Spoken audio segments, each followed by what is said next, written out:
Counselor Cabrales?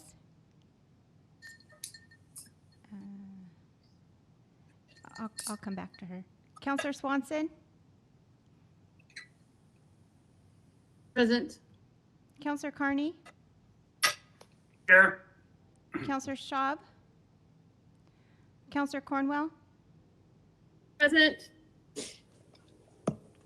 Counselor Puente? Present. Counselor Cabrales? Mayor Swenson? Present. Okay, for appointments, we have one appointment this evening. Rebecca Lerbeck for the Woodburn Public Library Board. In your packets and in a follow-up email, I let you know a little bit about her. And so this requires a motion and a second. Mr. Mayor, I make a motion that we accept Rebecca Lerbeck to be appointed to the Woodburn Public Library Board. I second it. So been moved and seconded to appoint Rebecca Lerbeck to the Woodburn Public Library Board. All those in favor? Aye. Aye. Opposed? All right, motion carries. Congratulations, Rebecca. I can't see if you're online, but if you are, welcome. Next, we have the proclamation for the Child Abuse Prevention Month. Whereas every child deserves a life to live in a safe, loving, and caring family. And whereas in 2019, there were 13,674 reported victims of child abuse and neglect in Oregon, of which 1,238 were victims in Marion County. And whereas we stand together as individuals, organizations, and government agencies to commit to preventing child abuse in our county by raising awareness throughout the community and by educating and supporting caregivers. And whereas we assert that strong families and safe, stable, and nurturing environments free from violence, abuse, and neglect are essential for children's optimal growth and success, which ensures a secure future for our communities, where the needs of children are a priority and the needs of families are met. Now, therefore, the mayor for the city of Woodburn proclaim April 2021 as Child Abuse Prevention Month. And I, as mayor, ask everyone to commit to protecting our children. Mr. Mayor, Yes. Point of order. I think we still need to see if Councilor Cabrales is actually in attendance, because we show her on the screen, but because she was briefly not there or muted or something, I don't think the recorder has could record whether she's present or absent.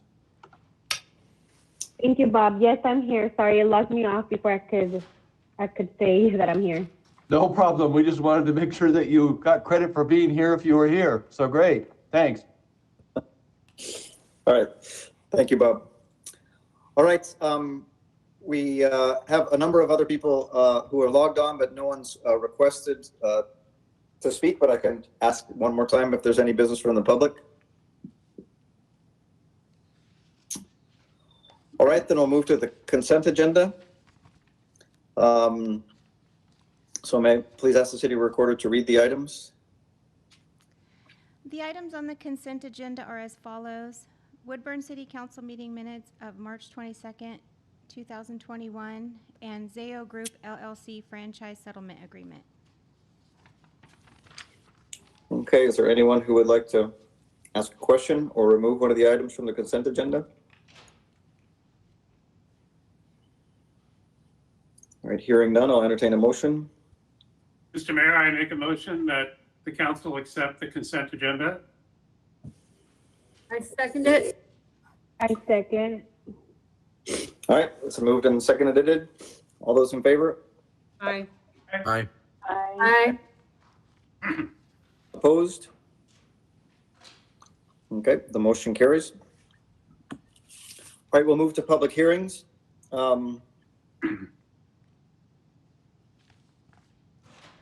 This is a quasi-judicial land use hearing before the City Council. The purpose of this hearing is to ensure that interested parties can offer relevant evidence to the Council in a timely and orderly manner.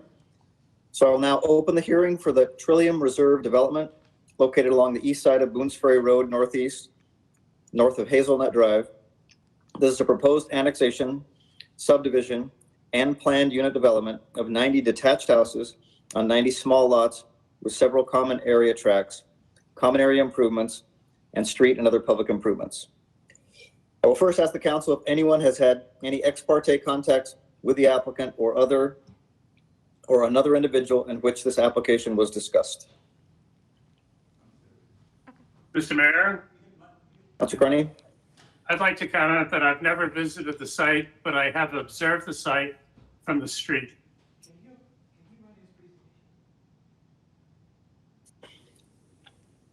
All right, hearing no others. Here. Are there any other conflict or bias that would preclude you from making an impartial decision on this application?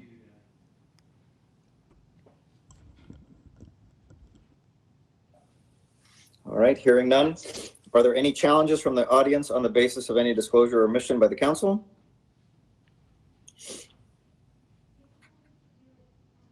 All right, may we still have staff please read the quasi-judicial land use hearing statement.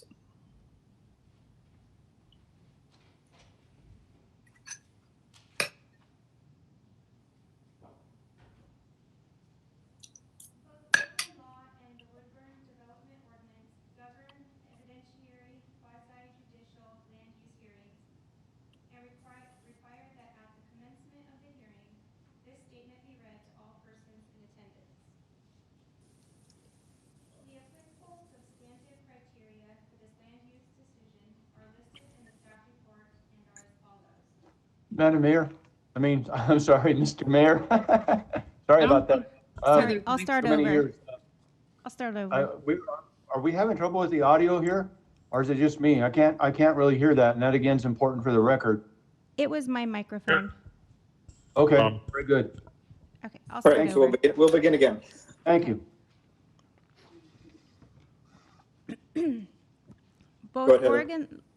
Oregon law and the Woodburn Development Ordinance govern evidentiary quasi-judicial land use hearings and require that at the commencement of the hearing, this statement be read to all persons in attendance. The applicable substantive criteria for this land use decision are listed in the staff report and are as follows. WDO 1.02, 1.05, 2.01, 2.02, 2.05.05, 3.01 through 3.06, 3.08, 3.09, 4.01.07, 5.01.08, 5.03.06, 5.03.07, 5.03.10, 5.04.01. The hearing will proceed in the following general order: staff report, applicant's presentations, testimony in favor of the application, testimony in opposition to the application, rebuttal, closure of record, deliberation, and decision. All testimony, arguments, and evidence must be directed toward the applicable substantive criteria just stated or other criteria in a plan or land use regulation that the person believes to apply to the decision. Failure to raise an issue accompanied by statements or evidence sufficient to afford the decision maker and the parties an opportunity to respond to the issue precludes appeal to the Oregon Land Use Board of Appeals based on that issue. Failure of the applicant to raise a constitutional or other issue relating to proposed conditions of approval with sufficient specificity to allow the local government to respond to the issue precludes an action for damages in circuit court. Any party wanting a continuance or to keep the record open must make that request while the record is open. We will now have a staff report. Thank you, Mr. Mayor. This is Chris Kerr, the Community Development Director. Colin Cortez is Senior Planner, and he's been the project manager on this, and he'll go through the report in a moment. I just wanted to give just a real quick introduction of more of the process and the council's role, if I could. As a reminder, so this is an annexation that you'll be looking at, and it's a consolidated land use review that we're also doing with a subset of applications, a planned unit development, subdivision, and property line adjustment. So what staff will be looking for tonight is that you go through your public hearing process, and after your deliberation, make a motion to tentatively either approve or deny the application. Now, if you approve it, staff has recommended conditions of approval that are included in the report that you have dated April 12th. And all we would ask you to do is to approve it with the recommendations in this report and direct staff to come back to you at the next available meeting after your tentative approval tonight with a couple of ordinances. One would be for the annexation, another would be for the rezoning, and we'd also include a final order for your consideration. That final order would include the specific development approvals, such as the planned unit development and the subdivision. Now, if the council makes a determination that they were looking to deny the applications, we'd be looking for some direction from you tonight in order to have us come back at the next available meeting to bring you an order with that denial, with some findings. And we can certainly help you through that if you decide. So again, tonight it's a tentative approval to approve or deny. And if you deny, again, if you approve, the recommended conditions are in the report. And if you decide to deny it, staff can help you work through some of those issues. Now, keep in mind, if you do decide to deny it, we would recommend that you deny it based on the fact that there's an annexation proposed. Keep in mind that the annexation is the overarching approval that's being requested. And annexations are really both land use decisions and pretty significant policy decisions with a lot of discretion for the council. If you were to elect to deny the application based on the annexation issues, there's really no need to go forward and vote on the other underlying land use approvals, such as the planned unit development, et cetera. Obviously, you'd be denying the annexation, and the property wouldn't be in the city, so you couldn't take action on rezoning it or other issues. Again, staff's recommending approval. Question before you begin. Absolutely. This question is for you, Chris, and also for Attorney Shields. If during the course of this hearing this evening, the applicant was to withdraw their request for annexation, what are our legal requirements going forward? Well, Bob's here. So the application came in at the applicant's request. They can withdraw their application at any point in time. But I just want to make sure everyone understands that the annexation is the underlying applications live and die with that annexation application. Okay, but there are no illegal obligations on the city to continue working on this annexation or project if the applicant withdraws the application during the conversation tonight. I guess, Mr. Mayor and Councilor, I could answer that a little bit. I agree with the planning director. I mean, if an applicant withdraws, an application is withdrawn, and basically if it's withdrawn, the city's work in terms of processing that application is finished. Very good. That answers my question. Thank you. You may continue, Chris. And that was really all I wanted to add. I just want to make sure we were all clear on the process. We've had a couple of these. Again, Colin will go through the report. And to be clear, staff's recommending approval. It's a nice project. We've worked a long time with this applicant, trying to come up with a development that we like. And with the conditions that are proposed, staff's happy to recommend approval on it. I'll turn it over to Colin now. Thank you, Chris. Thank you, Chris. So this is Colin Cortez, Senior Planner, and I'll need a moment here so Heather can go ahead and make me presenter.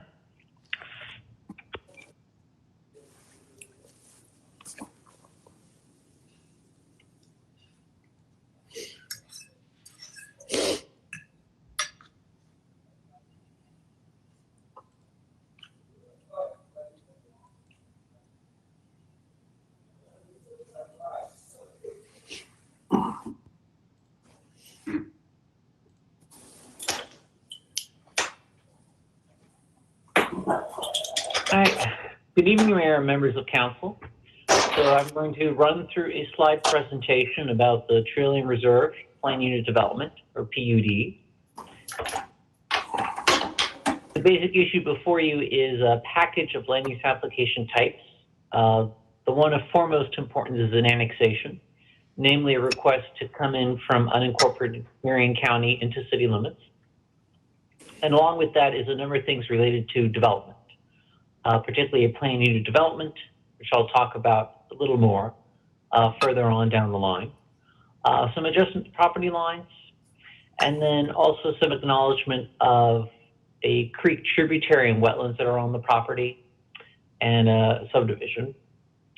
And to recap what's happened up to this point, the Planning Commission had its own hearing to make a recommendation to you. And that commission unanimously recommended approval with the conditions the staff had recommended, with 3 changes, which I will list out in a separate slide down the line. And then as a formality, I'll enter the staff report to the commission, its attachments, and all the written testimony we've received up to this point, including what's in your staff memo, into the record. So the development is of 90 houses, detached single-family houses on small lots. It would be along an extension of Olympic Street. Olympic Street currently dead ends along the north side of Tukwila. And this development would extend the street network so Olympic would reach Boones Ferry Road. It would have different names on the route, but essentially it would be a connection. So I'll start with where's the site? So it is the north central part of the urban growth boundary, seen here in the large purple block. It's on the east side of Boones Ferry Road, north of Hazelnut Drive. Now, if the property was annexed, there would be zoning given to it by the city. There's 2 different zones as a base. One is for residential development for single-family housing, and the other is an open space type of zone called the public and semi-public zone, which would acknowledge the golf course. And both would be consistent with what the comprehensive plan for the city envisions. And then there's one overlay district called the Riparian Corridor and Wetlands Overlay District.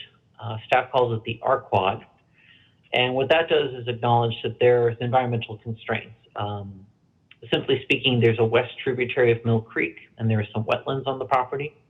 And this overlay district is designed specifically to acknowledge and help protect that kind of environmental resource. On the right side, you'll see an aerial view of the vicinity, and the subject property we're talking about is outlined in purple. So what's out there today is the remains of an orchard, hazelnuts, I think. And you can make out pretty much in the center of the property, part of the very large Oregon Golf Association golf course. So this is a blow up of that image. As I mentioned, it's in the urban growth boundary. In fact, it's at the very edge of the urban growth boundary. The last expansion the city did a few years ago. And this would take up quite a good bit of chunk of what's left of the urban growth boundary at the north central area of the overall planned area for the city. It's about 31 and some acres in total, this subject property. Here's an idea of what existing conditions are on the ground. So on the left is a view looking north along Boones Ferry Road, in some ways north of Tukwila. You can see some remains of orchard trees, and you'll see the largest tree along the road. It's a 64-inch duck fir. On the right, you'll see the gate at the dead end of Olympic. You can kind of make out from the photo alone that the street was meant to extend, and this development will be extending that street. And as far as the development itself, here's a comparison image of the aerial view on the left, and then the basic site plan on the right. So the yellow color are lots, and then you'll see interspersed among the lots various common area tracts, which are essential for a plan unit development. The plan unit development has to provide common area and open space, which is done in the former tracts. And I'll tour you through not every single tract, but the ones that have the most amenities that are proposed. So we'll start with tract C here at the northwest.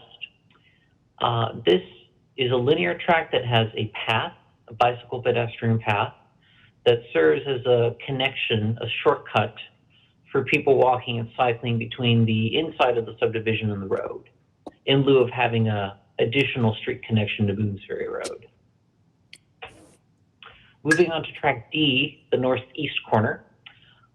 This would have the developer calls a fitness station, which might or might not be a playground. It's kind of hard to tell from the drawings they gave, but it's a small park-like environment. And I should mention also that all the spaces would be private, maintained by a homeowners association. There's no public parkland proposed for this project. So this space would be private for the HOA and the residents.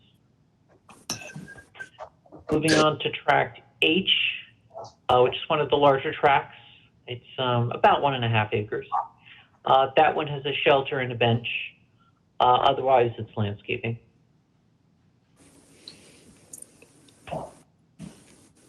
So to summarize in a list form what the improvements are, the staff worked with the developer to get. We have the usual kinds of frontage or street improvements. And then along tracks, we also have wider sidewalks and more street trees than usual. And the developer will be giving a bus stop or in Phelan for one. I mentioned the subdivision connection path.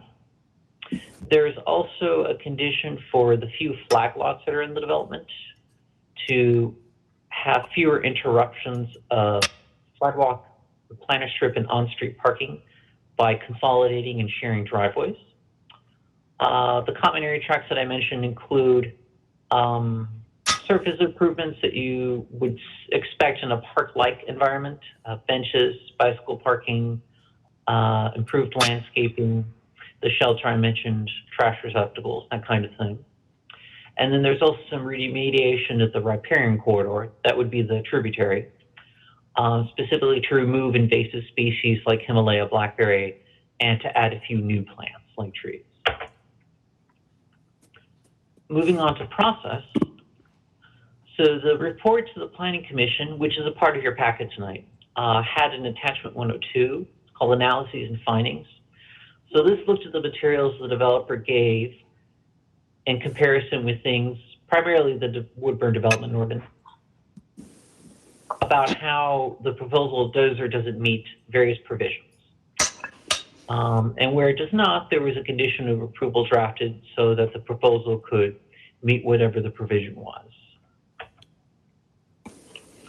So to keep it high level, we'll start with the annexation first in terms of applications. So as I mentioned, the subject property is in the urban growth boundary, the UGB, and it's adjacent to city limits. That's the most basic criterion. And I'll add that annexation is a broad policy decision by the council as well as a land use decision. So there's a lot of discretion, and everything that goes with the proposal is dependent on the annexation. If the annexation doesn't happen, the rest of the development would not happen. So in short, the proposal meets the criteria for annexation with the conditions of approval on the development itself, and staff is recommending approval of the annexation for those reasons. About the PUD itself, PUD is set up so that a developer can request modifications to the WDO. So that means what you could also call a deviation. As an example, and in this particular development, smaller lot sizes than are ordinarily required, narrow lots, shallower setbacks, higher density. Things that can be requested, the idea being that in the PUD, the developer, in exchange for these, is enhanced public amenities. And staff interprets what enhanced public amenities are, along with commensurate public benefits, which the code also cites in reference to plan unit developments. And in this case, after a lot of work with the applicant, we're pleased to say that we do recommend approval of conditions of the PUD itself as well. So I'll focus in on what's happened since the Planning Commission meeting. So basically, the Planning Commission said, okay, we'll go with what staff recommends, but we'll make 3 changes. So the very basic list here is on the screen. There's not a lot of detail, because if you want to see the strike through and underline changes, you can look back at the staff memo and see more detail there if you want to. The gist of it is 2 of the conditions related to getting money for transportation studies. The commission essentially felt it wasn't particularly justified. And then there was one item that was very small bore. It was related to potentially changing an existing golf cart crossing in Tukwila and upgrading it, but that was sort of a non-issue, so it got struck. So I'll take a moment also to focus on some changes after Planning Commission. And the reason there are some is the developer pressed for a few additional accommodations and clarifications. And so staff was able to reduce the number of outstanding issues by the time we got to tonight's meeting. So the first change is the developer felt that the way the front setback standard was worded for this development might apply also to lots along Boone's Ferry. A certain number of lots are through lots, meaning they have 2 frontages. They would face a local street and also back up to Boone's Ferry Road. So staff accommodated the developer by being explicit that the lots that back up to Boone's Ferry Road don't have a second front. They're not subject to the front setback in the back. The next 2 changes are also along the lines of clarification.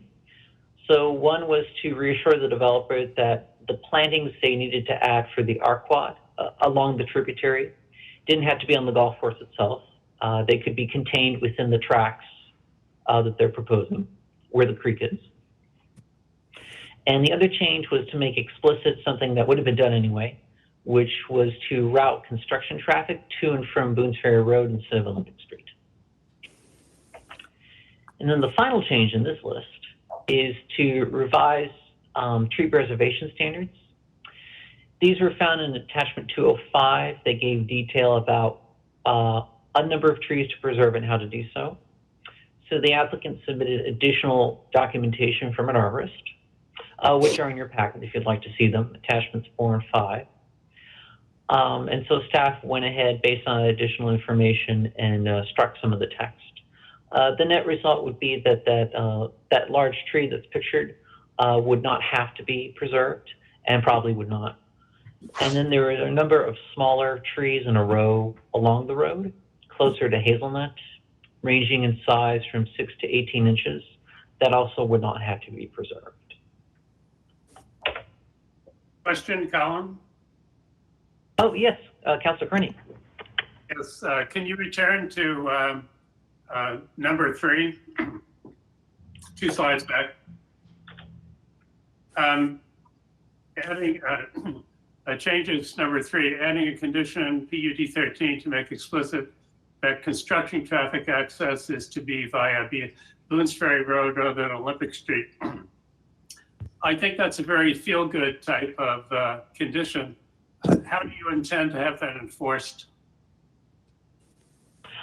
Well, the way that would happen is the developer has to come in for an additional administrative approval to build the public improvements. So the streets and things that go with them, sewer lines, water lines, franchise utility placements, through what's called civil engineering plan review. Our Public Works Department handles that for projects generally, whether it's private development or capital improvement projects. So a developer comes in, makes an application, pays a fee, goes through that process with them, and does detailed drawings to make sure, particularly that Public Works standards are met. And that would be the time that Public Works would apply standards for a permit that would issue. That would include things like how construction traffic is operated by the contractor. So there would be some sort of written statement by Public Works specifying this outcome, and it would be enforced if it would need to be. Colin, wouldn't it be simpler to just keep the barrier on Olympic Street closed until the full Trillium project is completed? I'm not sure simpler would be the word I would use. There are complications if that were to occur. And I will go ahead and take a moment to bring up a backup slide way towards the back of the presentation. It has some text that's also found in the staff memo. The staff memo has an image of the site plan and also has some text about the connection to Boone's Ferry Road. This is page 4 of the staff memo. It's also labeled as page 12 of the agenda packet. So there's 3 basic reasons why the street's going through. One is it's essentially required by Oregon Fire Code, which is a state fire code, Appendix D specifically. It's also called for in the city's Transportation System Plan, or TSP. There's a figure that shows street connections in the future, and this is one of them. And then the third most important reason is in the WDO, the Woodburn Development Ordinance. In the chapter 3.01 that's about streets, there's a section that caps the number of dwellings that can be served by a street that's effectively a dead-end street, which I think is 25, if I remember correctly. Right now, Olympic has streets that branch off it and return to it, but on the whole, it serves like a giant cul-de-sac and already serves about 75 houses. So adding an additional 90 houses without having a connection would result in about 165 houses on the de facto dead end, which poses a number of not only fire complications, but general public safety. The idea is not only to make it convenient and easy for the public to travel, but also to allow emergency responders generally to have multiple paths in and out of a place of emergency and allow people to be able to evacuate if need be. Colin, you gave me an excellent answer to a question I didn't ask, which is how do you prevent construction traffic from using the Tukwila streets to get in to Olympic if we open it up? But you don't have to dwell on it. We can come back to this at a later time. Thank you. Okay, if I may, sorry I misunderstood the question, but now I do. I can answer it very quickly, which is essentially Public Works will tell the contractor, do what you need to do it. It may involve putting up temporary barricades, and it'll be necessary only as long as construction takes. Thank you. Please continue. All right. So essentially, the next slide was going to be this one about next steps. It actually essentially was the end of the slide presentation. So if there are other questions, I have a question. now is the time. This is Counselor Swanson. My question is, I've looked over the attachment from the arborist, and this is in particular about the Doug fir.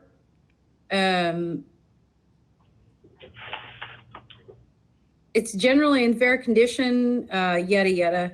So can someone help me understand why do we necessitate allowing them to go ahead and take out this big kind of old growth Doug fir that's in good condition? Is it just in the way? Like I'd like to have some justification other than it's in fair shape. I think probably the best approach would be, since the memo came courtesy of the applicant's arborist, is after we had the applicant introduction, to let the applicant speak to that level of detail. Okay, and they're speaking next, so we will allow them to do that. Okay, thank you.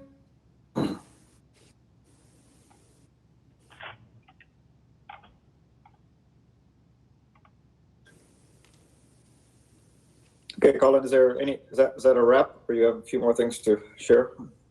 Oh, you can go ahead and introduce or invite the applicant, Mr. Mayor. Yes. Okay, all right, that is the next step in this process, is to have a testimony from our applicant. Do you have my slideshow? Thank you, Mr. Mayor, members of City Council. My name is Chris Goodell. I'm with AKS Engineering. My address is 12965 Southwest Herman Road, Suite 100, Tualatin, Oregon, 97062. I wanted to, again, thank you all for your time here this evening and thank staff for the positive recommendation and the thorough staff report. I have a brief slideshow presentation like Colin. It will overlap a little bit, so I'll try not to be repetitive as much as possible. Do you have to, we have to share the screen with you, hopefully. Oh, being scared, you guys can you see, can everyone see the slideshow that we have up? Yeah. Can you get rid of all that stuff, Glenn? Okay, so yeah, we're having a few technical difficulties here, but this slide here is just meant to associate the council with the applicant and the project team. So the applicant is Tukwila Development LLC. The applicant's legal counsel is Miller Nash Graham and Dunn LLP, excuse me. Traffic engineering services being provided by Lancaster Mobley, and other project services including civil engineering, land surveying, and arborists, since that was brought up, by AKS Engineering and Forestry.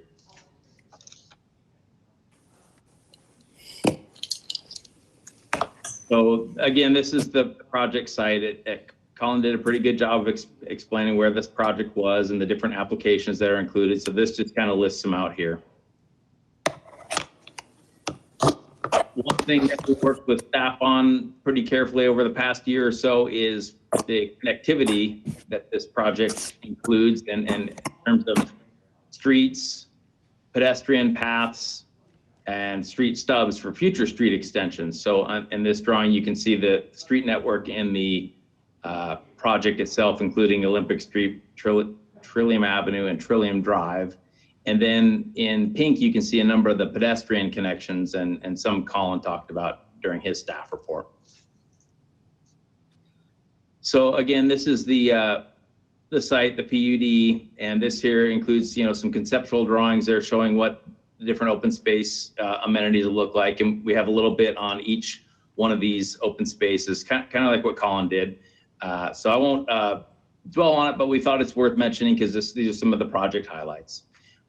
In this area here, which is along Boones Ferry Road at the project entry, we have widened sidewalks. We're going to have increased street trees, entry monumentation signs, some bench seating, and there's an easement for a bus shelter that may happen in the future, and some wayfinding signage.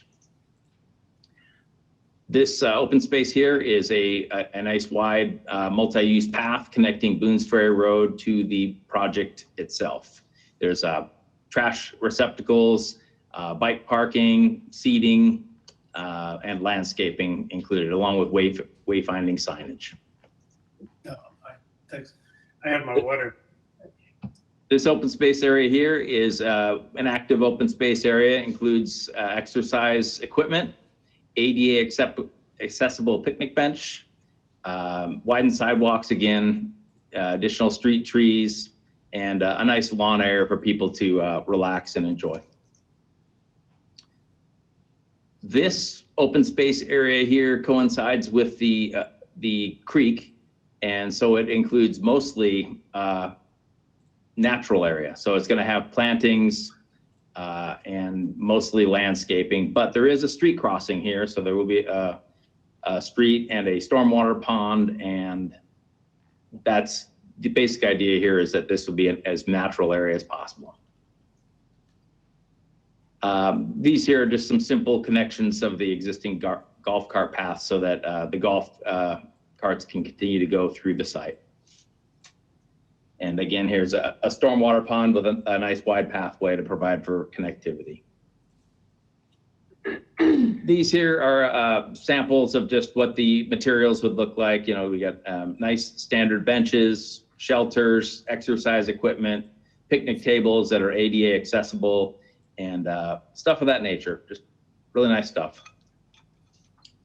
So I guess I want to reiterate what Chris Kerr said when he started off, I guess, this hearing here tonight. We worked exceptionally hard with staff to put together an application that met the approval criteria for the city code. And we worked with them on their recommendation over the past couple months. And you'll notice if you looked over the staff report in detail, there's about 30 pages of conditions of approval. And we've come a long way with staff, and we really appreciate their help in coming to an agreement on pretty much everything that was required of the project. We've kind of whittled down our differences to three issues, which is pretty impressive. Out of all the conditions, we only have three that really we would like to discuss with you this evening.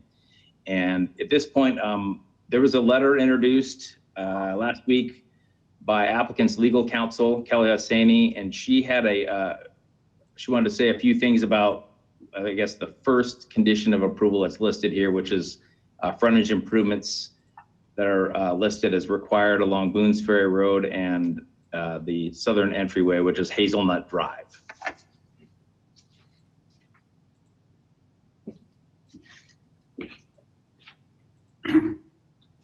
Hi, good evening. My name is Kelly Hosseini. I am an attorney with Miller Nash Graham & Dunn, 111 Southwest 5th Avenue, Suite 3400, Portland 97204. And as Chris just noted, Tukwila just has a few issues remaining with the recommended conditions of approval from Planning Commission.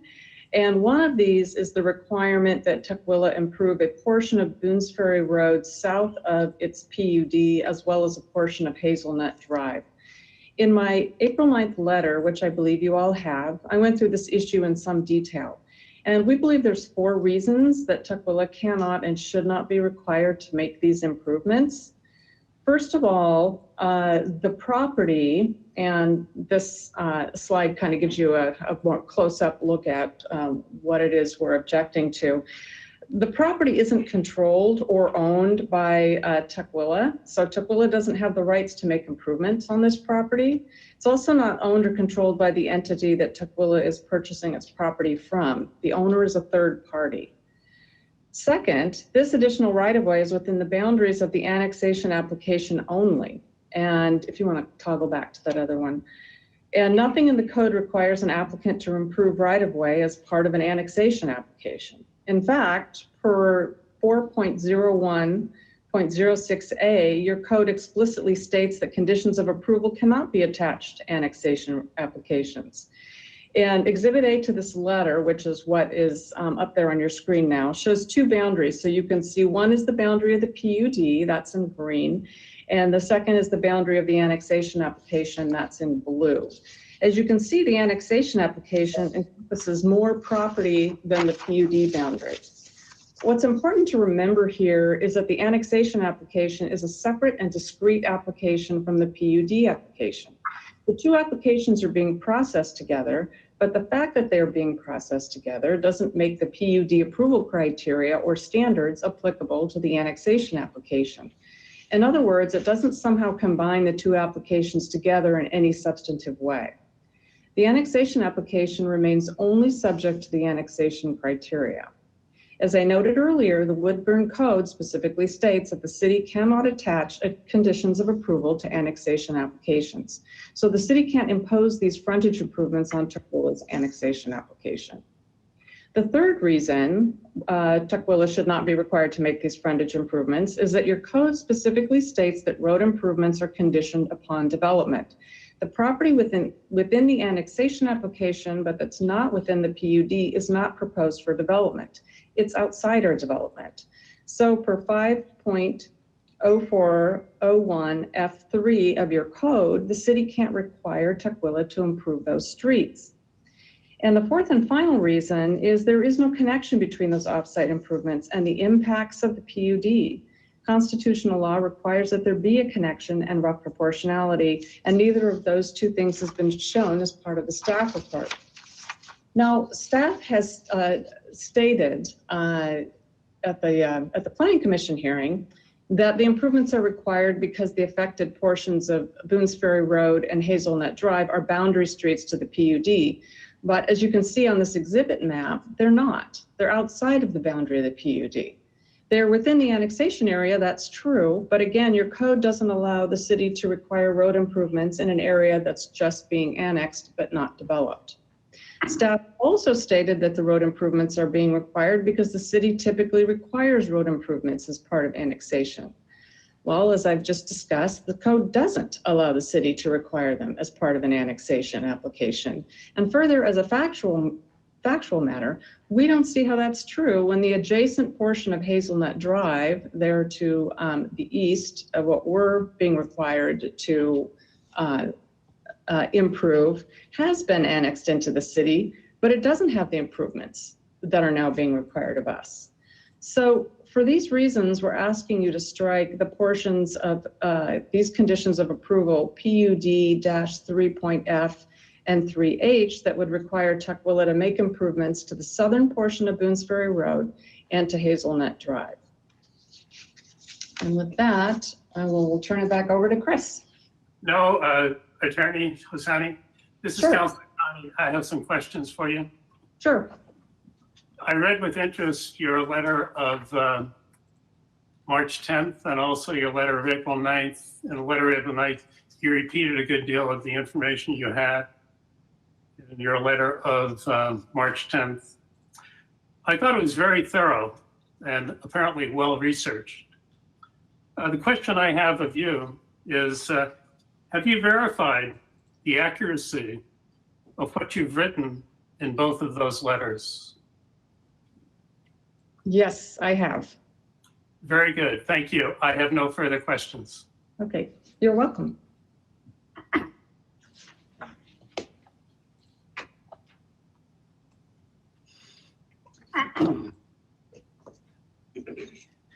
Thank you. Again, this is Chris Goodell, and I just want to emphasize again that we're pretty excited that we've limited, reduced the number of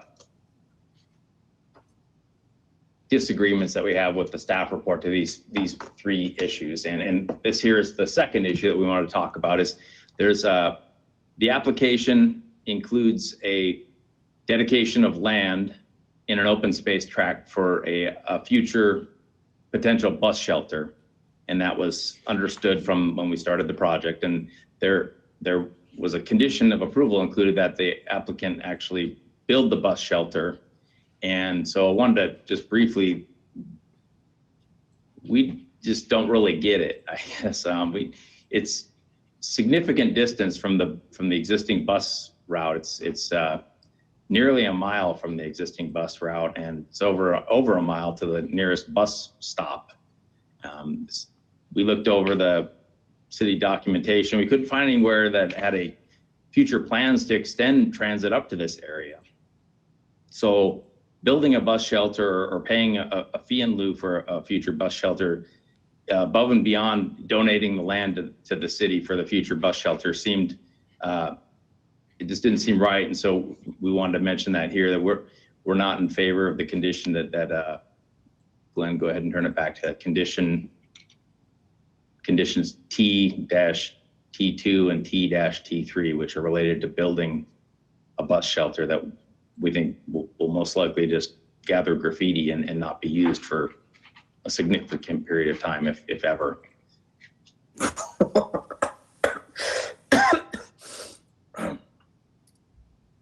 So again, this is the last thing we wanted to really talk about in terms of the conditions of approval recommended by staff. And we spent a lot of time designing this project. We worked with this client, Tukwila Development, on projects throughout the metro area, east side of Portland, west side of Portland, outside the metro area, like this is here. And so we've done a lot of different master plan projects.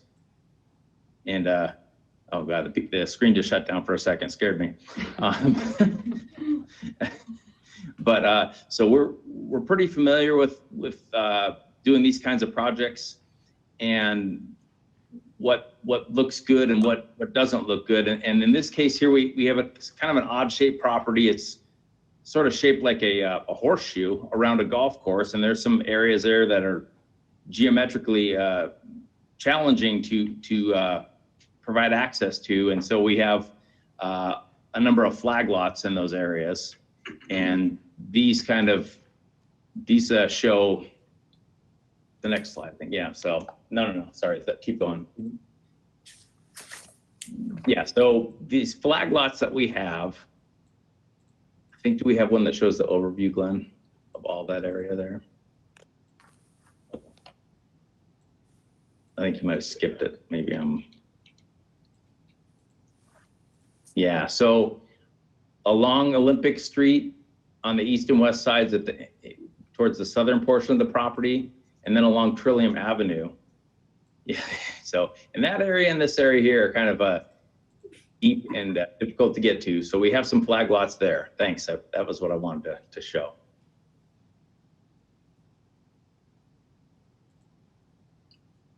Nope, now those squiggly lines are gonna, okay. So this one's not necessary. Yeah, so there's a couple issues that the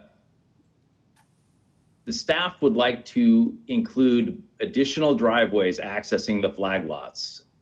In our project, we have for example, these flag lots here that you can see are behind lots 65 and 68 and 61 and 64.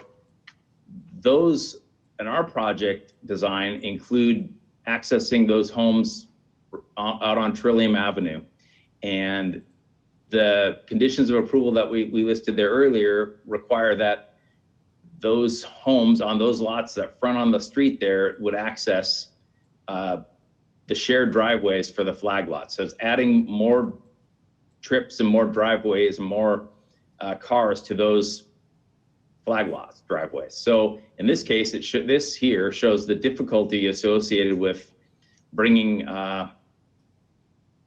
cars into the garages. So this here shows that if you got a car already parked in that garage and you keep your car entering the site and you turn into there, you're going to hit that car in the garage. So it makes a de facto one-car garage. And this next slide here shows you can make those turning movements, but it pretty much necessitates that you go outside of the paved area for the flag lot driveway. So we think it makes it more challenging than it really needs to be. This here shows a backing movement. It's difficult. You're going over landscaping and outside the paved area. So we think that flag lots, adding the driveways to that is a bad idea. At the Planning Commission, one of the planning commissioners brought up the issue of parking and then how the combining the driveways would affect parking. And what our drawing here shows is on the left-hand side shows the Trillium Reserve project as designed, how the parking would work, and then as conditioned with more driveways added to the flag lots.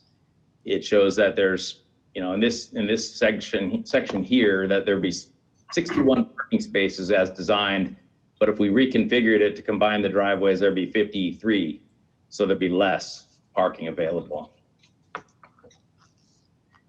Then I guess there's sort of the streetscape issue, which is a really big deal to the applicant. They want to create a real attractive community where the homes have front doors and face the streets as much as possible. And this here is a representation of a streetscape that you would see walking past that row of homes or that row of lots that we just looked at here. So you would see nice front doors and front elevations with windows and whatnot. And we think that this is an attractive sort of streetscape that most people would want to see.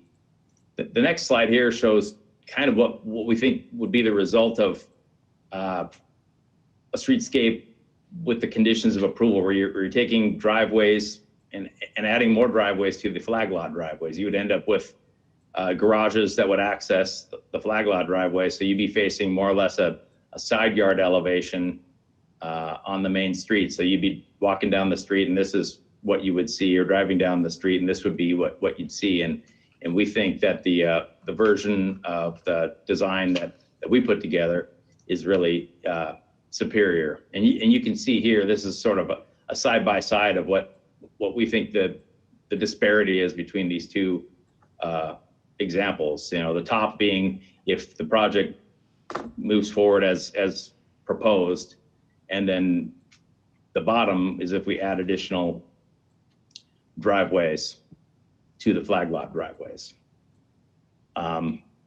We have an example, but it's they didn't show that. So of a condition of approval that if we believe if the city council concurs with staff's recommendation on these conditions and thinks that adding the additional driveways to the flag lot driveways is a good thing, we have this, we'd like to modify condition G2 to add the underlined language below, such that the project could be modified to meet that condition. Because with the condition of approval in place and for the additional flag lot driveways, this condition here makes it very difficult to implement. So we added language here would help with that. So we have one more slide here, I think. Yes, and I want to introduce Todd Mobley, principal with Lancaster Mobley. One thing came up today with respect to sight distance at the intersection, the main entryway to Boones Ferry Road for the site, and Todd's going to speak just for a minute about that.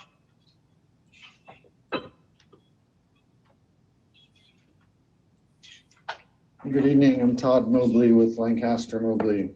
For the record, our address is 321 Southwest 4th Avenue, Suite 400 in Portland, 97204. We put together this figure to illustrate the sight line. There were some concerns raised about visibility looking north from the street intersection on Trillium Place.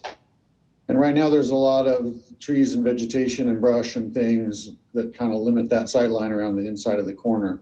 But with our frontage improvements, that's going to open up that visibility quite a bit. So what's on the screen there kind of shows what that sight line would be. We did that. That sight line's per AASHTO standards, which is the kind of the standard Bible for sight distance requirements. And it's based on the posted speed of 45 miles an hour. And it's on the section of Boones Ferry.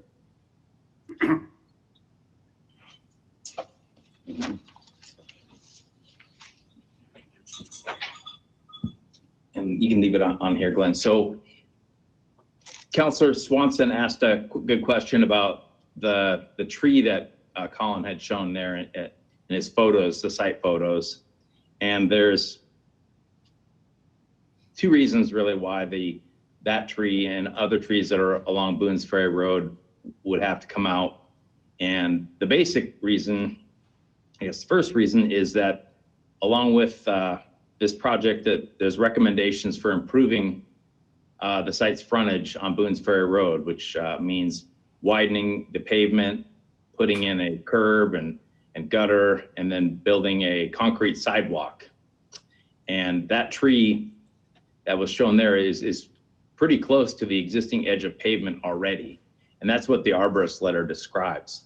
And with those improvements required, the street widening and the concrete curb and the gutter and the sidewalk, that basically puts it right up against the tree, which will destroy the roots, and the tree can't survive. So that's what our arborist looked at and evaluated and wrote on that. And then this slide also illustrates the line of sight there, and that tree happens to fall pretty much right in that line of sight. So it would obstruct clear vision for people looking to exit the site, and they would see that tree, so I'll be blocking it. So there's the second reason for removal of that tree in particular. So I hope that answers that question.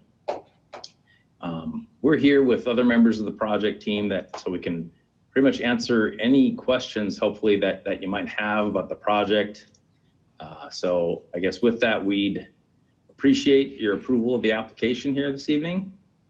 And again, any questions, just let us know. We'd appreciate the opportunity to answer them before you close the hearing and deliberate. So thank you. All right, thank you, sir. Before we move into members of the audience who would provide testimony in favor or against, this is the one opportunity for our city council to ask questions of any of the presenters. So if you'd like to ask a question, feel free to just unmute and begin. Councilor Carney? Thank you, Mr. Mayor. I have a few questions for the developer.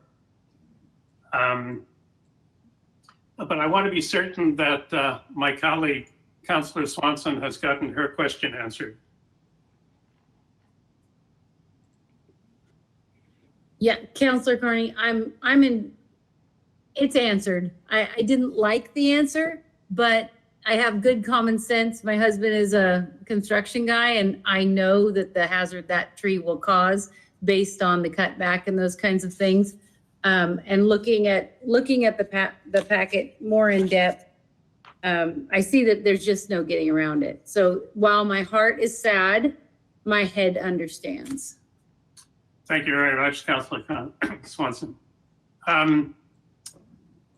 For the representative of the developer, I notice there's 90 homes in there, but I don't see any playground equipment or playground dedicated to children. Can you explain to me where that is, when it will be there? Okay, so let's, Glenn, go to the open space.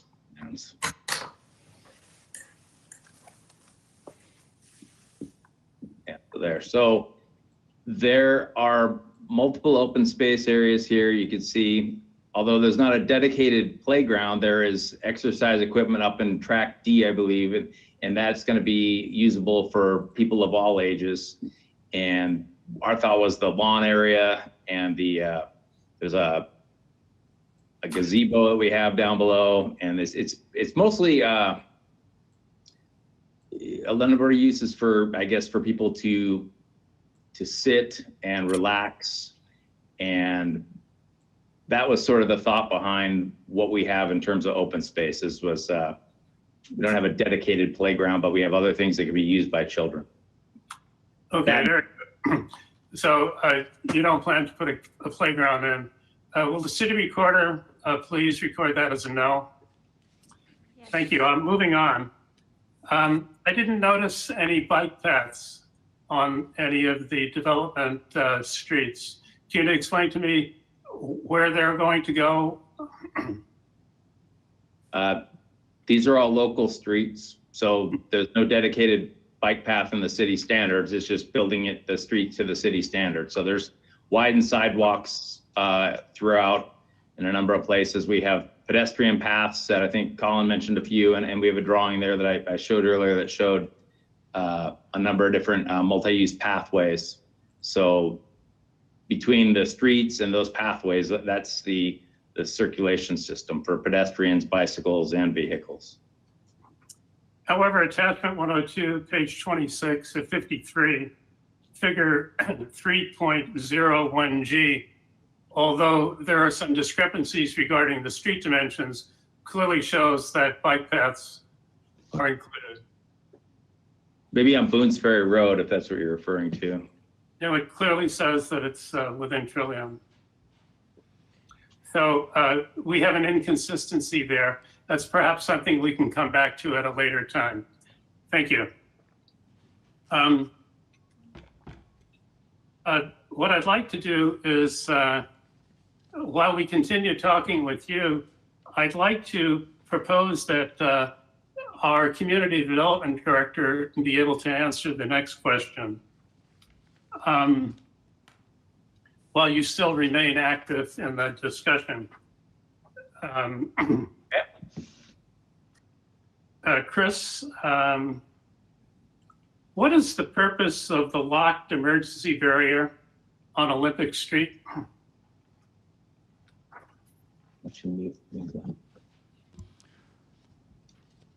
I think I'm going to actually ask Colin to answer that question. He just knows the project in a lot more detail than I do, I'm afraid. Okay. Well, if I paraphrase what I think the question is it's about the existing barricade that was shown earlier in my slide presentation. Is that right? That's correct. What is its purpose? It's to prevent the public from using what is a fire-only gravel road because the road is there as a temporary fire emergency only access point. And so the gate is to keep people out who should not be using a dirt road, essentially. So it's for emergency vehicle access, fire vehicle access. That's correct. How long has that barrier been in place? I believe since about 1994. Mhm. Okay, so it's certainly over 10 years, perhaps over 20 years. Since this emergency barrier has been successfully in place for many years, what will change if it continues to remain in place?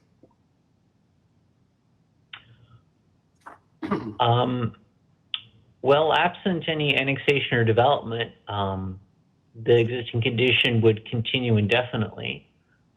With the proposed annexation and development, it would be replaced by a continuation of the Olympic Street. Oh, my question is, what will change if we don't open the barrier, we leave it closed? Why does anything change at all? The people in Tukwila have been living with it for 10 plus years. They're not going to see any change. The people in Trillium Reserve,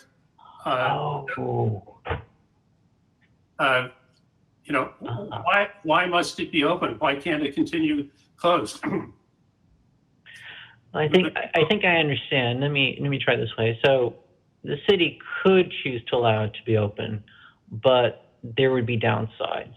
So this goes back to the question I thought I was answering earlier, that there are three basic reasons why Olympic Street is continuing to Boone's Ferry.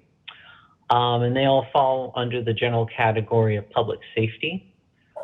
The first reason is that there's a statewide uniform fire code, which has what's called an Appendix D, as in David, which covers all things fire roads, and covers, as you might imagine, the design of public streets.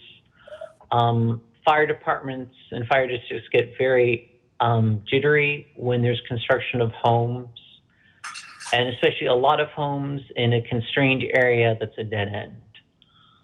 Particularly in this specific area where there's already about 75 homes off a dead end street, the idea of adding 90 more is not something that was discussed with the developer, with the city. The fire district, the Woodruff Fire District, hasn't seen a proposal where the street doesn't connect to Boone's Ferry Road. And I don't think it would go over at all well with the district in terms of their administering the fire code. The second aspect is the city's own transportation system plan, the TSP, which has a map, figure 6, that shows where new streets would extend and come into being. And this connection is one of them. And then the last item is that there is a section in our development ordinance, 3.0105C as in Charlie, that caps how many homes can be on a dead-end street. And the purpose is to promote public safety. Again, not just fire safety, but emergency access and evacuation generally. The more you isolate people, the more you also keep them from safety when they need it. That's the genesis of both these statewide codes and our local plans and policies. So if the barrier remained, the street would lose some functionality, and there's the risk that someone could suffer some sort of emergency, and there would be a delay in response. The interesting thing is that by their own admission, the Trillium Reserve Development does not intend to use Olympic Street in order for the traffic from their development to enter and exit from their development. So, it seems like it seems a little crazy that to open this thing up, they don't plan on using Olympic to exit their development. So we can just keep it closed. Well, I guess I'll keep it short and say it is a council decision. And I just wanted to try and describe the potential risk of that. Okay, very good. Okay, Thank you very much, Colin. So I return to, Scott had a question? Oh, I'm sorry. Thank you, Councilor Carney. Mr. Mayor, while Colin is still on the line, I'd like to ask if staff could maybe address the 3 conditions of approval approved by the Planning Commission that the applicant is asking the council to reconsider tonight.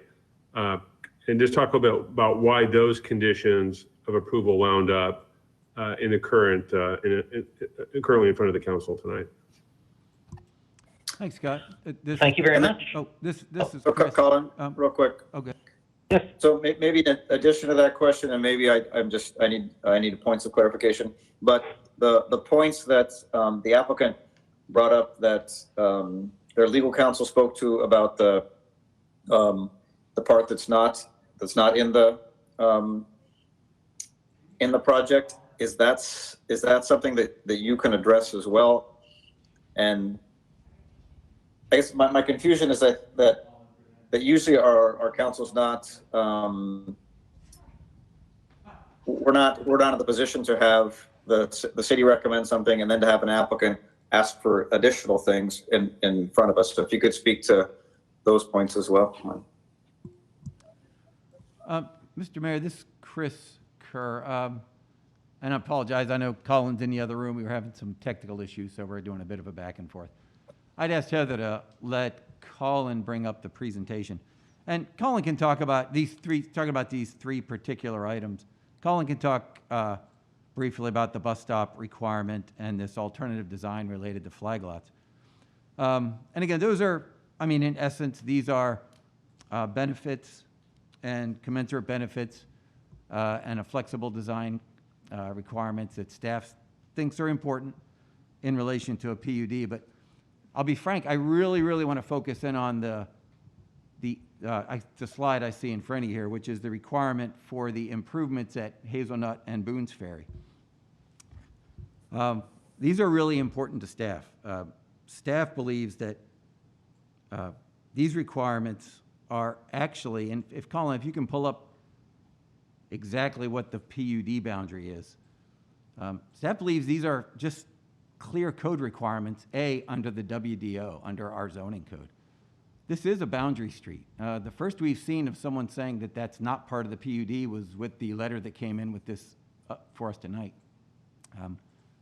This application relies on that golf course and the rest of this site in order to meet their open space requirements, in order to satisfy their PUD requirements.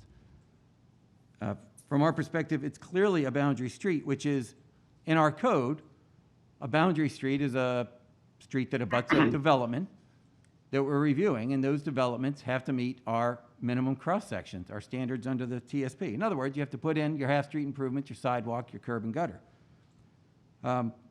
It's frankly surprising that they don't want to put these improvements in. I understand that there's ownership issues, but those aren't really relevant to our criteria and what we review. The fact is that if the city doesn't require these improvements and that they be built with this development, those improvements down on Hazelnut, I don't know if, Colin, you have a picture showing what they look like. If these improvements I have the slides up, yes. If the picture of those improvements, if the city doesn't require that these improvements be made in our public right-of-way, we annex this property in and it gets dedicated to the city, we would be bringing in substandard conditions that was approved under the county, and we, the city, the taxpayers, are on the hook for making those improvements. That's not something we typically ask for. That's not something that I think the Public Works Department would ever accept. We try to make development pay for itself as it comes in. In fact, if this were a 2-lot partition, we would have the same requirements to make these street improvements for sidewalk, curb, gutter, and half-street improvements. This is a 90-lot subdivision, and that area is actively being developed. It was developed as a golf course. So staff actually believes that it is being actively developed, and it's coming in that way. The legal question about whether or not it's a condition on the annexation, this is not a condition on the annexation. The condition is on the development approval. Your decision on an annexation is actually quite discretionary. What the council needs to look at is whether this proposal, this proposed annexation, and this comes right out of the comprehensive plan, which comes right from our zoning code that we're supposed to be looking at.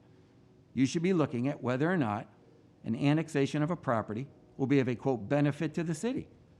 And staff believes that not making those improvements along their boundary would actually be detrimental to the city because it passes those improvements and those fees and those costs along to the public. The council is also required to assess that proposal's impact on the community. Again, we think it negatively impacts it by not doing it.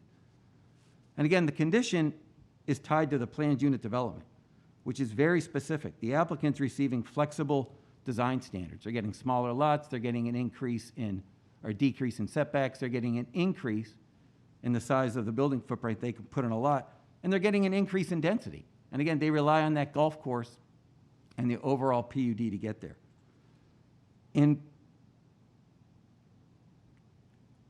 What the applicant's required to provide to the city for that are what are, and this is the exact code, commensurate public benefits. This, if you want to look at it that way, is a specific commensurate public benefit. That's the requirement that they need to do. Those requirements are important. In fact, I can tell you that if those improvements don't happen down there, staff would not recommend approving the annexation. We believe it would fail the annexation criteria and would not be good policy for the city and city council. I sort of can't emphasize enough how much we disagree and believe that those are critical improvements. They're justified, they're allowed under the code, and they should be applied to this application. Those are the typical requirements we would put on any standard subdivision. All right, so thank you, Chris. With that in mind, I'd like to begin, I guess, rebuttal on the 3 points the applicant had identified and as Scott had suggested. So adding on to what Chris said on the first item, which is about the street improvements in the small area of the project, I'll basically recap as it was presented in the staff report. So we have before us basically a small area that's in disagreement with the applicant out of all the frontages in the project. That small southwest corner of the subject property you see on the screen. And on the next slide, you'll see it compared with a figure from the development ordinance that schematically shows how development improves streets that are within it and next to it. And even sometimes that connect to it, depending on how isolated it is. And essentially, this is a standard in the code. This is a frontage street for the development. And I'll pause and add that the PUD boundary that was submitted to staff on Saturday and that we saw today, that boundary appears nowhere in the application material submitted up to this date. So it's all new material for us. The application materials we have show that essentially it is a development. There's no PUD boundary other than the subject territory.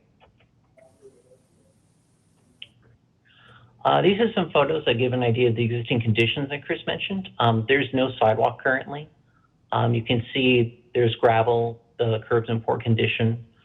And because it is a boundary street for the code, the basis is improvements are needed. And I'll add specifically that one of the major triggers of street improvements is development generally. There's a definition in the ordinance. And the image on the right is an excerpt from the applicant's narrative that indicates that not only is there the development of the new streets and the lots and the tracks, but that also reworking some of the paths on the golf course. That rework, that physical change, meets the definition of development.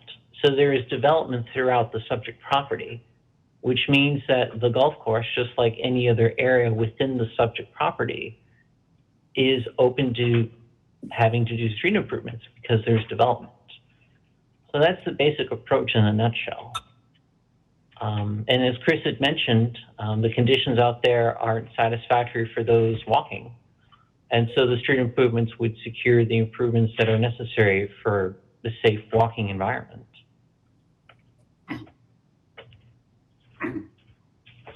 And with that, I'll move on then to the bus shelter. Okay. And for that, I'll take a moment to go to the next slide. A couple of the ways down here.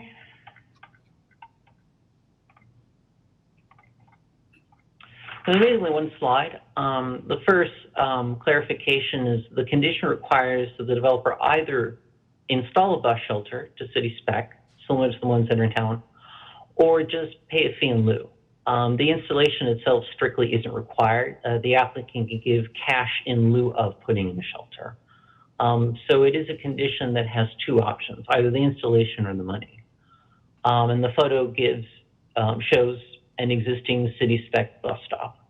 And it's as simple as that. So with that, I'll move on to item 3, which is the driveway.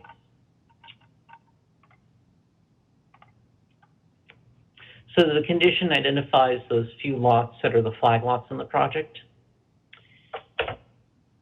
And as Chris, the applicant, had described, they're in those 2 areas of the project.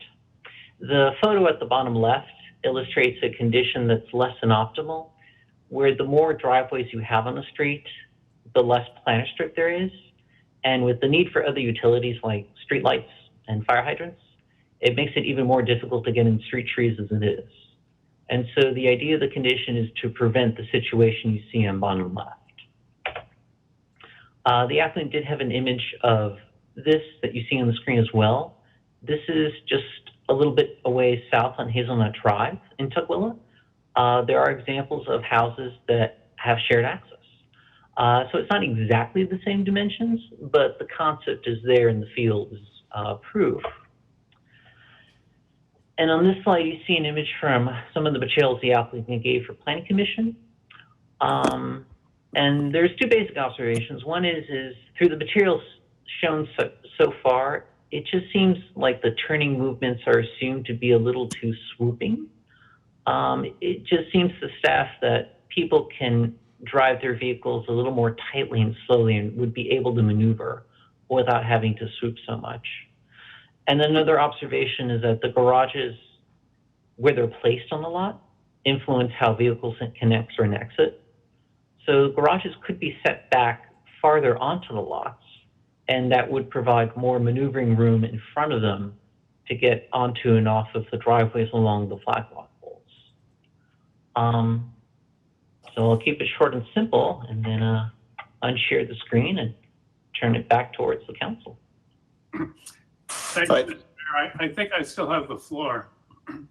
Go ahead, Councilor Carney. Yes, and my continuing conversation with the developer, AKS Engineering. Okay, go ahead and continue. Thank you. In the event that the barrier remains closed on Olympic permanently, except for emergency vehicles, that means that you only have one way in and out of your development. Would you be willing to put a second entrance and exit in at the development, preferably on the north side?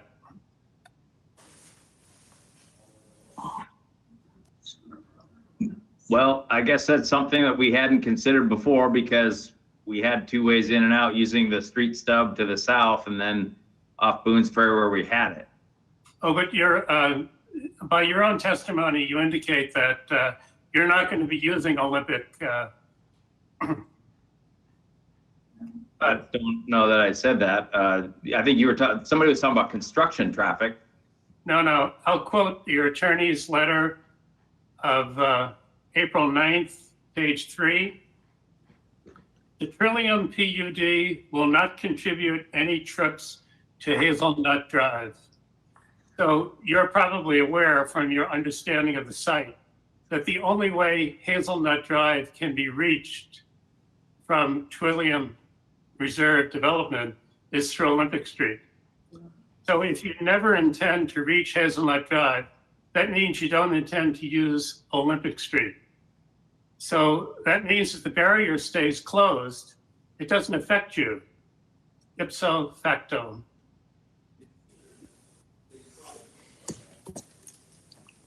So Todd, do you want to talk about the circulation? Todd Mobley again, for the record. In our traffic impact study, we did look at routes to and from Boone's Ferry Road, both for the existing neighborhood and the project site. And we did find that it's a shorter and more convenient path to use the new streets within the subdivision for the subdivision traffic. That said, in instances like this, when you connect to street stubs, there's always some amount of sort of complementary use there. Whereas some of the existing homes in the existing neighborhood might be better served to use the new street, and then vice versa. So it is kind of the top of the hill, if you will, kind of the routing of trips there, but I think there's still some benefits to having that connection in place. I don't think I understand what you said. Are you saying that you are going to deliver traffic to Hazelnut? We don't expect our subdivision traffic in any significant volume to use the existing streets out to Hazelnut. No. So in the traffic impact study, we do assign the trips through the new streets. So if I understand you correctly, you said that the statement that Attorney Hosani used on page 3 of her letter, which defended her position regarding redevelopment of the sidewalk, is incorrect. No, I wouldn't say that, actually. We also look in the traffic impact study only at the peak hours. What would you say? I'm answering your question. In the traffic impact study, we look at the peak hours. They're 2 hours out of the day. And in those circumstances, we think that routing is accurate. But that's not to say on a Saturday, a resident may, from this project, drive through the existing neighborhood. We're not holding out there that the number is going to be 0 every day, all day. So there could be some of that complementary use for sure, but for the purposes of the peak hours and what we look at in terms of the traffic impact study, we think that assignment is accurate. Well, my opinion is you did a shoddy job, if that's in fact your opinion. And the second thing is you completely undermined the position of the developer's attorney regarding the position she was attempting to defend. I have no further questions on this issue. My next question is regarding the driveways that you talked about earlier.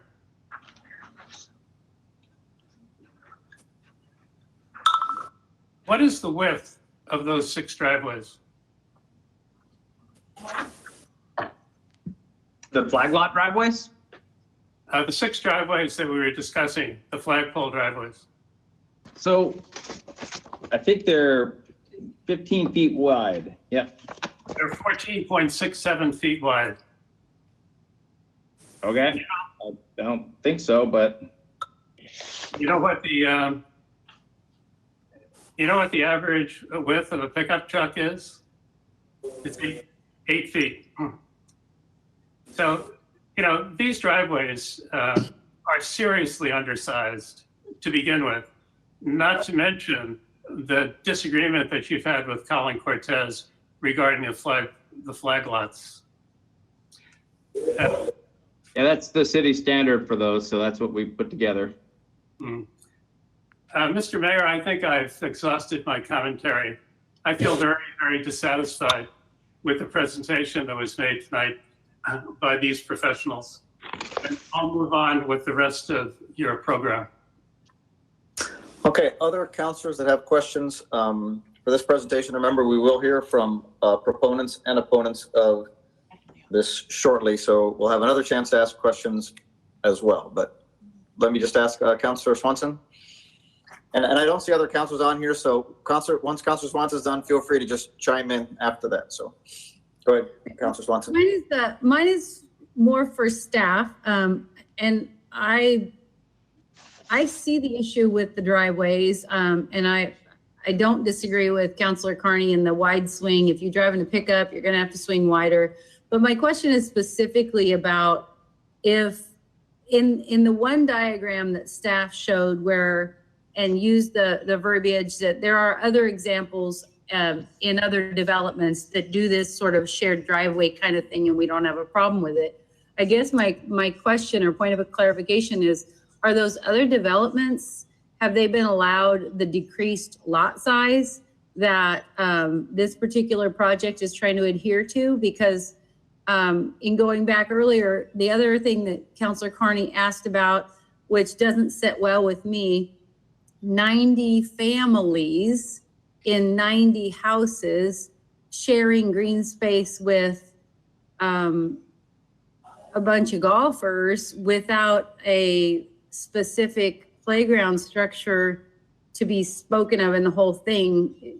That just blows me away. Just that's my public commentary, and my council position is livability in the city. I don't have any issue with the decreased lot size. I think we need to do the best we can for affordable living and make sure that we have room for families. And I applaud the street value and, you know, all the points of views that were brought, but I don't appreciate the lack of a dedicated playground. And I would like our staff to comment on if those lot size where they showed other folks being, or other developments accommodating those shared driveways working versus asking them to do the same thing with this developer, are they comparable? Was that a clear question about I don't know who staff was that spoke last, but did a great job of saying we have other developments where we've used these kind of shared cross-section of driveways and they work. Are they on comparable lot sizes like we're looking at with this proposed development?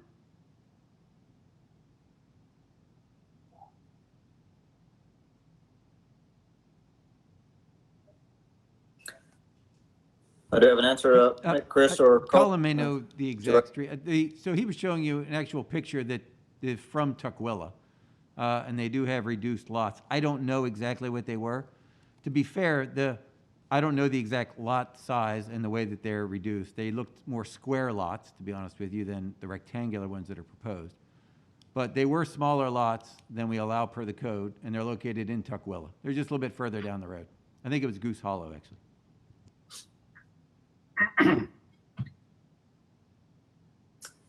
Thank you. That helps. Okay, other questions from the councilors? Feel free to just chime in. Yeah, I have a question. So after all, like, let's say it all gets approved and you build 90 homes, is it going to be required an HOA fee or any sort of fee to live and maintain everything? The answer to that question is yes. Okay, and then how many of those homes, like, how many of them are going to be 3-bedroom, 4-bedroom, how many baths, all of that? Those determinations haven't been made at this point. It's too early to know exactly. It'll be based on market demand, what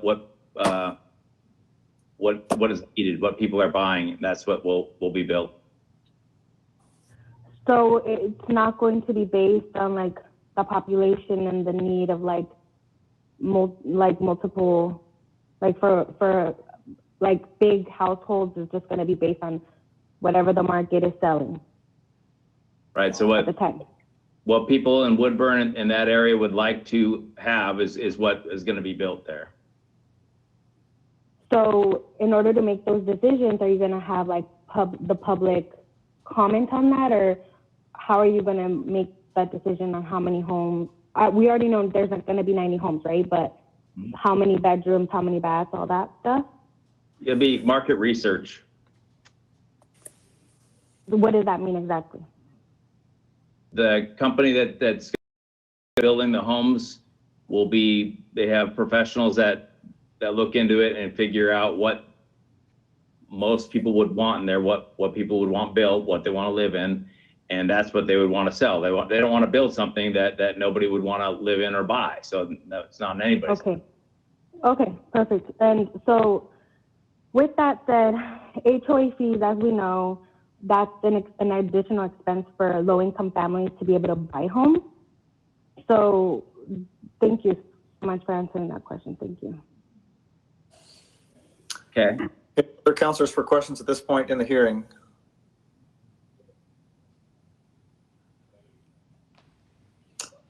Okay, then we will,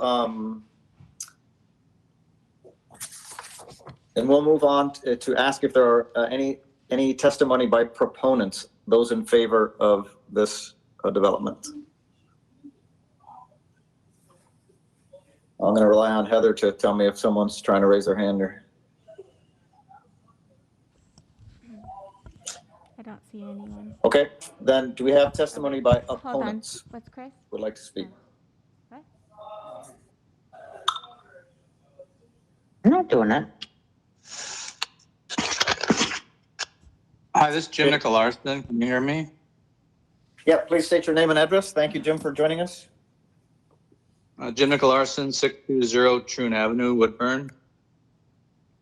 I would just like to say I'm not totally against the project. I just think there's some issues with it as far as open space. I don't think that truly reflects the space really isn't usable for the residents of that area. When you look at what tracks A through H, the only track that's really going to be usable might be the fitness area, and maybe a little bit of the track H was where the shelter and picnic table are going to be. I just don't think for the size and what they're getting in return for the reduced lot size is really giving the people something in return. And also, I assume there's two letters I assume that is in your packets, one from myself, Jim Nicolarsson, and one from my wife, Julie. And I would ask the City Council if there was any questions in regards to our letters.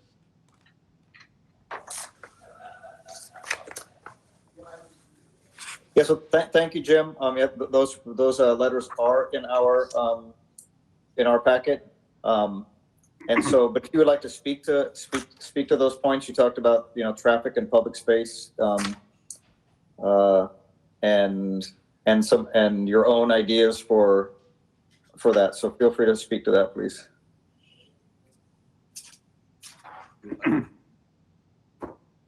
Well, I mean, my wife made some specific recommendations of what that open space might look like that might be more conducive to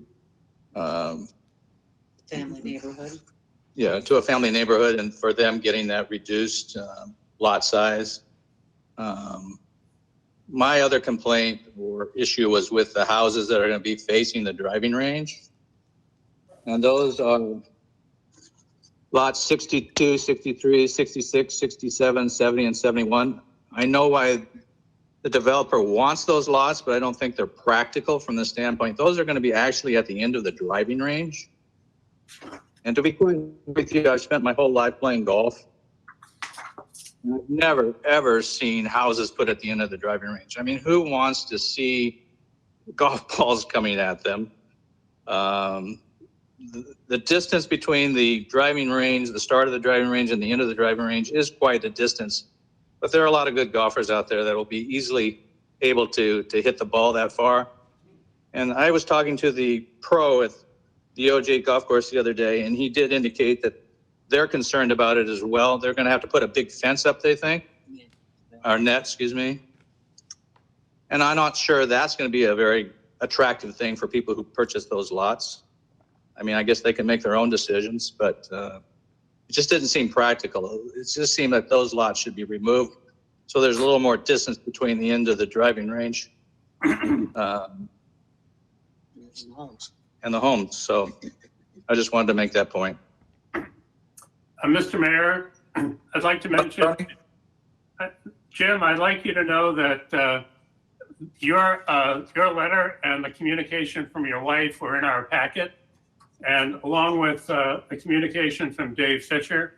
And we also have the names of 8 people, including yourself, who have signed on regarding your wishes.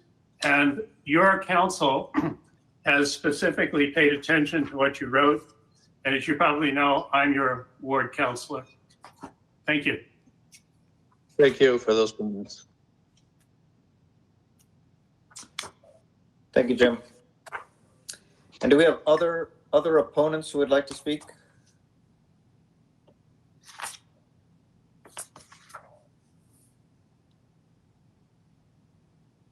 Okay, I just think we'll note that Councilor Carney on page 144 is the letter from Dave Fisher on Troon Road too, who's also made some recommendations about the entry point and speed limit along Boone's Ferry. Okay. So at this point, is the applicant have any rebuttal or response to